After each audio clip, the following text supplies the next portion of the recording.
And really what kept me moving forward in my integrity and my appreciation of self, more and more and more grew into, I want to be a conduit for divine. I want to clear away anything in my space and body that is holding me back from being a vessel or an instrument of purity and love. And so my prayer and my devotion to my spiritual growth became and is primary.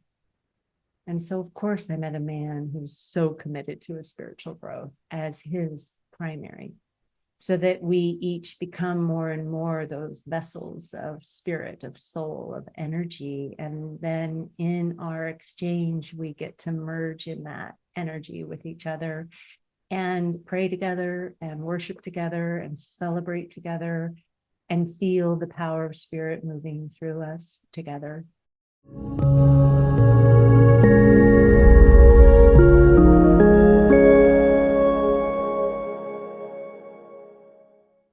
So as I'm doing all these videos and I'm asking people what did they do to prepare for true love, of course, I'm reflecting on myself and remembering so much about that time. And for me, there were, there were different relationships that led up to meeting Gavin.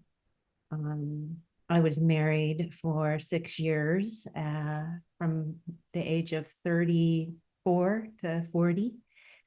And then at 44, I met a man and we stayed together for, about 8 years.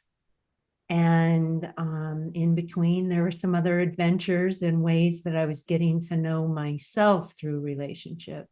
And obviously, even before that, in high school and college and throughout my 20s, different times of celibacy and choosing to be alone very consciously, because my spirituality has always been the core ingredient in my life. And in fact, in my 20s, I was very happily enjoying being a woman alone and creating a life for myself. In many ways, the reason I left my first beautiful relationship that I had in college, I wasn't ready.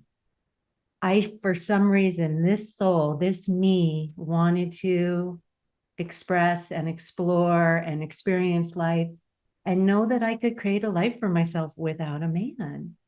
And maybe some of that is my era and watching the generation before me. So many women were dependent on men financially.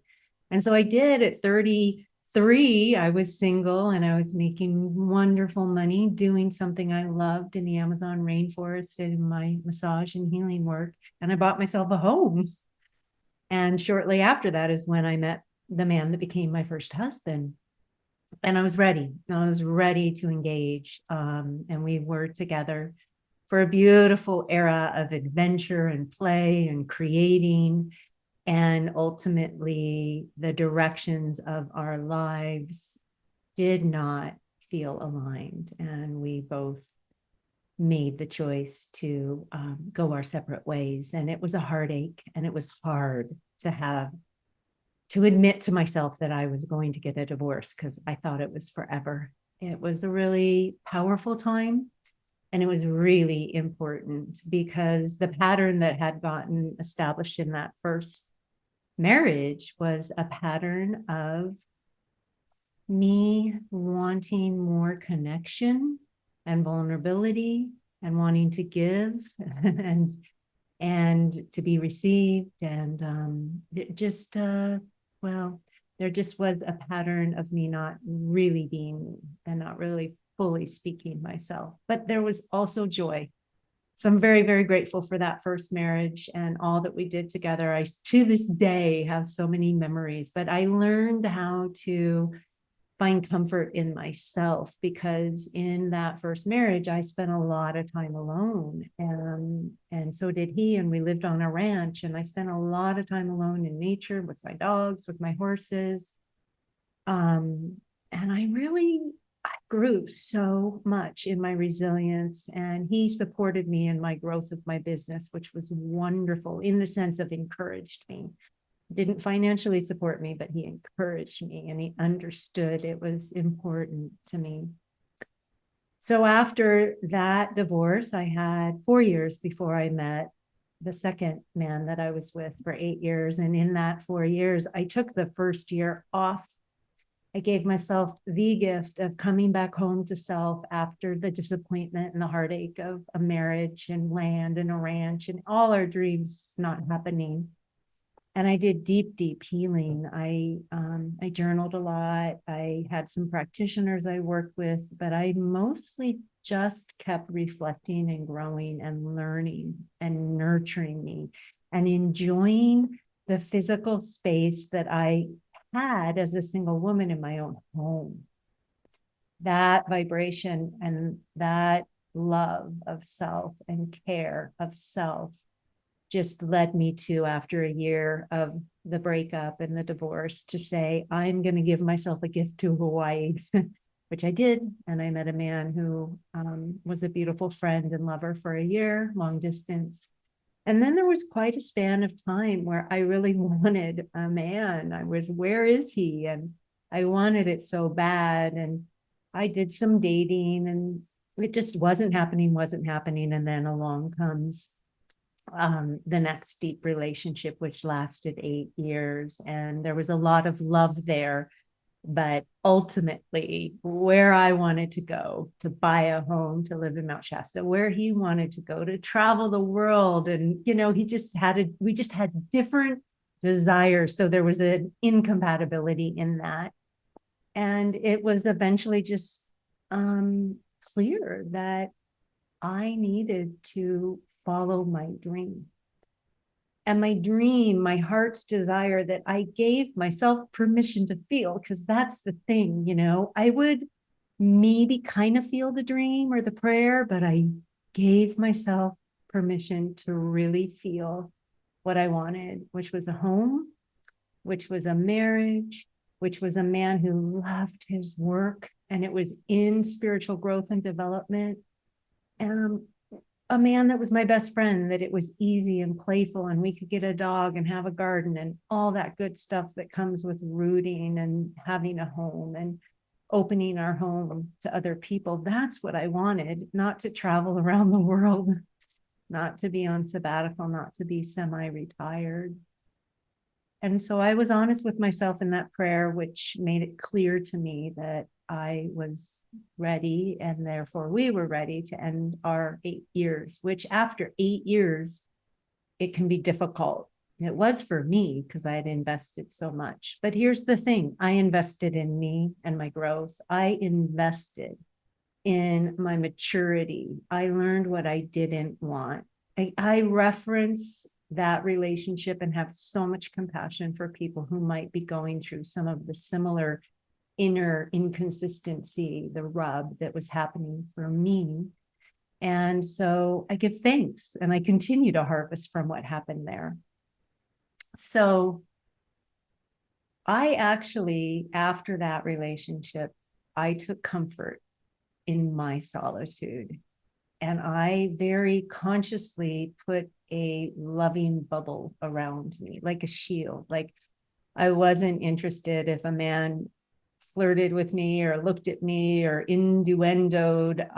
I was really clear because I was doing me. And during that time, there was so much honest care and love. And once again, facilitated support with counseling and body work and prayer, my guides, and a lot of joy came through me, and a lot of anger came through me, and a lot of grief. There were a lot of nights of crying. There were some dances in my home where I just had to pound it out and really let go of my resentment and my rage and everything that had been held in, right? The energy had just been held in, and it was time to let it go, let it go, let it go, and shed. So as it turns out, that was a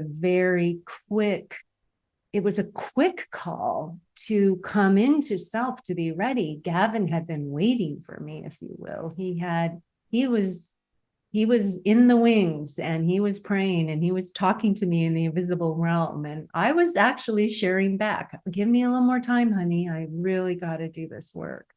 But the window opened around my birthday, and that was 4 months after my second significant relationship ended. And I just started to open up.